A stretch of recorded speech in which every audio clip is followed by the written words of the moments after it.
नमस्कार दोस्तों। आज हम श्रीमद् भागवत गीता श्लोक लर्निंग के सीरीज के 5वें श्लोक पर चर्चा करेंगे।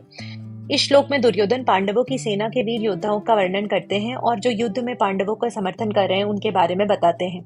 आइए इस श्लोक को गहराई से समझते हैं। श्लोक के अनुसार पांडवों की सेना में दृष्टिकेतु, चेकितान, वीर काशीराज, पुरोजित, कुंतीभोज और शैब्य जैसे योद्धा शामिल हैं, जिन्हें नरश्रेष्ठ कहा गया है। यह सभी वीरता के अद्वितीय हैं और पांडवों के साथ देने के लिए पूरी तरह से तैयार हैं। यहाँ दुर्योधन ने पांडवों की सेना में कई शक्तिशाली योद्धाओं की उपस्थिति को स्वीकार किया है।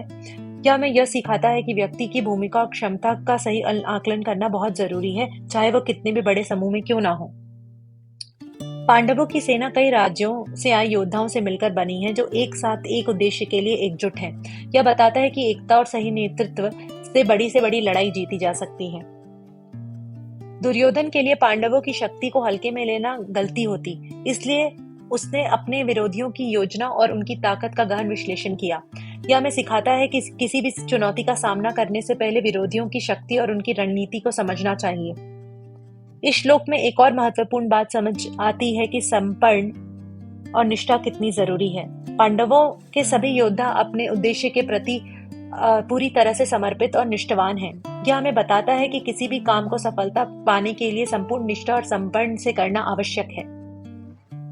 श्लोक से सीख क्या मिलती है?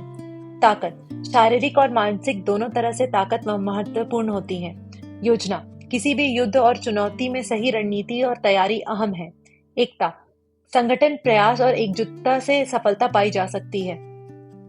इस श्लोक का संदेश है कि एकजुट होकर सही योजना के साथ और समर्पण से सभी चुनौतियों का सामना किया जा सकता है। अगले श्लोक में हम और गहराई से गीता का ज्ञान समझेंगे। जुड़े रहिए।